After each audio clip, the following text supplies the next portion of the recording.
Resolve virar um pouco aquilo que outros, né, achavam que só eles poderiam ser. Academia, e universidade de futebol, e futebol refinado. O Magrão e o Palinha resolveram mostrar que era possível. Eu sentia-se meio assustado, mas só que o meio assustado me dava muita tranquilidade, porque eu nunca me senti... Mentira! Mentira! Baixinho, para de falar mentira, rapaz. Dá licença, menino. Som. Não, esse aqui não. Cadê o cabelinho? Cadê o cabelinho? Vai mais de 20 anos que eu não vejo essa coisa. Ele falou 30. 30 já? Você tá velho, hein? Porra, você tá velho. Eu sou avô ainda. Nós tínhamos uma simbiose. O meu cérebro com as pernas dele. A inteligência com as pernas, né? E depois que você saiu, eu fiquei atrás de um até o Biro pegar no breu.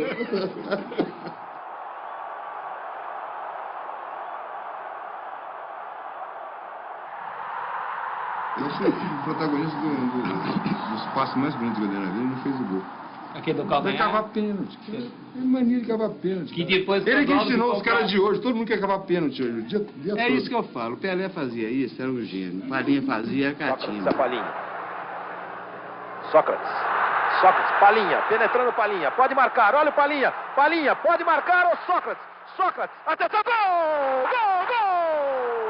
E o Palinha lembrou as comparações das tabelinhas entre vocês com Pelé e Coutinho, né, Palinha? Eu lembro na época, teve essa Foi a imprensa, né, que falava, né, Sam? Tá bom, Pelé. Tá bom, Coutinho.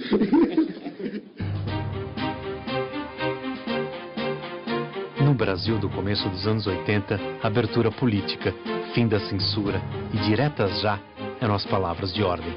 No Corinthians, democracia. A democracia corintiana. Era um momento muito importante, porque os jogadores ajudavam a decidir as coisas, os jogadores davam palpite, davam opinião, ou seja, não era alguém mandando, era um coletivo decidindo as coisas. E foi um momento em que o Corinthians ganhou muita coisa. Então eu acho que a democracia corintiana foi um exemplo. Obviamente que os cartolas, sabe, falavam mal, que alguns cronistas esportivos que não gostavam da democracia falavam mal. A grande maioria da imprensa era contra a democracia corintiana, mas era a esmagadora maioria era contra. Isso é farsa, isso é bagunça, isso é justificativa para jogador faltar, para jogador não concentrar, para jogador beber. E ali nós juntamos um monte de gente que, se não tinha articulação política, se não tinha discurso político, tinha sensibilidade política. Chamar a responsabilidade também, Tinha sensibilidade, porque não dá para fazer... Tinha que ter um retorno, né, também, né? Não dá para você fazer um movimento daquele em que o auxiliar de roupeiro tinha o mesmo peso que o diretor de futebol, ou que o jogador da seleção, que era eu, o voto dele tinha o mesmo peso. Não dá para fazer isso com duas pessoas. Todos estavam envolvidos, obviamente, todos estavam envolvidos. Cada um com o seu estilo. Na época dessa mudança, numa conversa franca com o técnico e com a própria direção, dos casados não concentrarem, virem na hora do jogo, o solteiro concentrar um dia antes, que era normal. Então, eu acho que foram mudanças positivas que veio para o bem do esporte no modo geral. A proposta de fazer uma autogestão era um barato, né? Você imagina um país numa ditadura, criarmos uma discussão política em cima da autogestão. Nós escolhemos o nosso chefe. Que se perguntar para jogador do Corinthians, não se perguntar para ninguém. Acabou aquele negócio de... E aí, o que você acha? E o cara respondendo, não, eu darei tudo de si para essa torcida que tanto... Não, começou a acabar com esse tipo de coisa, sabe? Começou a se perguntar o que você pensa disso, e política, e cinema, e música, e sociedade, e os jogadores começaram a ser porta-voz de um movimento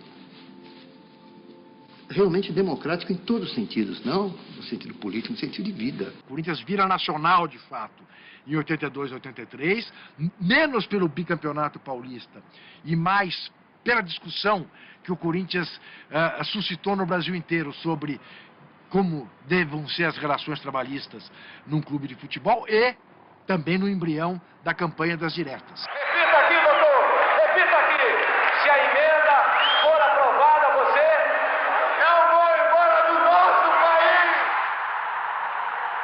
Eu acho que é o momento em que o futebol fica inteligente. no Brasil. O Brasil que sempre foi do futebol, né? Sempre tivemos, há muito tempo a gente já tinha um futebol respeitável e campeão. Eu acho que ali é a maioridade para o futebol inteligente. Nós carregamos um peso muito grande. Eu tomava 5 blitz por semana na rua, da polícia. Os jornais, os críticos sempre acusando o Sócrates de irresponsável, de alcoólatra, eu de drogado e tudo mais. O Vladimir porque era negro. Eu acabei sendo preso dia 23 de dezembro de 82, depois do Campeonato Paulista. 1000 ameaças, né, chegavam pra gente ali. Nós éramos 30 pessoas contra o mundo. As nossas armas estavam em campo. A democracia corintiana foi a participação do futebol, a participação do esporte na luta pela redemocratização do país.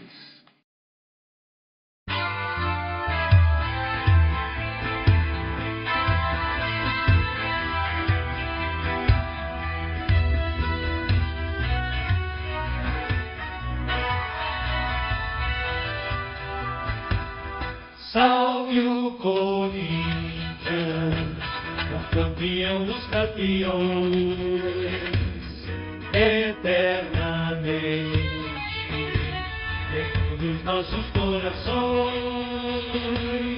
Salve o Corinthians, e tradições e glórias tu és orgulho dos esportistas do Brasil. Teu passado é uma bandeira, teu presente uma lição.